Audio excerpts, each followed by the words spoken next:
ఒకప్పుడు వరుసగా స్టార్ హీరోలతో సినిమాలు చేసి అగ్ర హీరోయిన్ గా తన స్థాయిని పెంచుకున్న కాజల్ అగర్వాల్ ఇప్పుడు అవకాశాల కోసం వెయిట్ చేస్తోంది. ఒకప్పుడు మహేష్ బాబు, పవన్ కళ్యాణ్, ఎన్టీఆర్, ప్రభాస్, రామ్ చరణ్ ఇలా టాప్ హీరోలతో జోడీ కట్టి టాలీవుడ్ నెంబర్ 1 హీరోయిన్ పీఠంపై జెండా పాతేసిన అందాల చందమామ కాజల్ అగర్వాల్ రేంజ్ స్లోగా డౌన్ అవుతూ వచ్చింది. లక్ష్మీ కళ్యాణం చిత్రంతో టాలీవుడ్ ఎంట్రీ ఇచ్చిన కాజల్ కృష్ణవంశీ చందమామ చిత్రంతో క్రేజీ హీరోయిన్ గా మారింది. తెలుగులో 2007లో మొదలైన కాజల్ సినీ ప్రస్థానం Magadheera, darling, mister perfect, business man, Brindavanam, ఎవడు, నాయక్, బాద్షా, టెంపర్, ఖైదీ నెంబర్ 150, నేనే రాజా నేనే మంత్రి వంటి హిట్ చిత్రాలున్నాయి.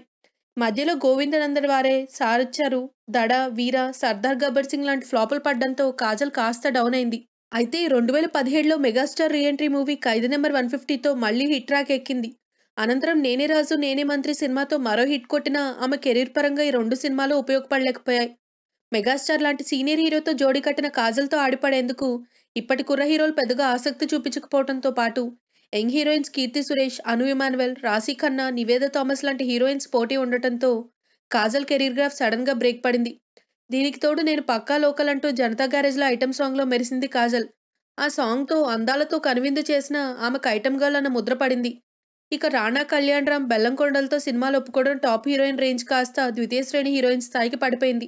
అయితే గ్లామర్ పరంగా వన్నెతరగని అందంతో ఇప్పటికీ అందాల చందమామగానే ఉన్న కాజల్ యాంగ్రీ యంగ్మన్ రాజశేఖర్తో జోడీ కడుతున్నట్టు వస్తున్న వార్తలు ఆశ్చర్యం కలిగిస్తున్నాయి. ఇటీవలే గరుడవేగ చిత్రంతో ఫామ్లోకి వచ్చిన రాజశేఖర్ ఆ ఫ్రేమ్ ప్రశాంత్ వర్మ దర్శకత్వంలో యాక్షన్ థ్రిల్లర్ మూవీ చేస్తున్నారు. ఈ సినిమాలో రాజశేఖర్కి జోడీగా కాజల్ పేరు పరిశీలనలో ఉందట. టాలీవుడ్ అగ్ర హీరోయిన్ గా విరాజిల్లిన కాజల్ కి ఫ్యాన్ ఫాలోయింగ్ ఇప్పటికీ ఎక్కువగానే ఉంది.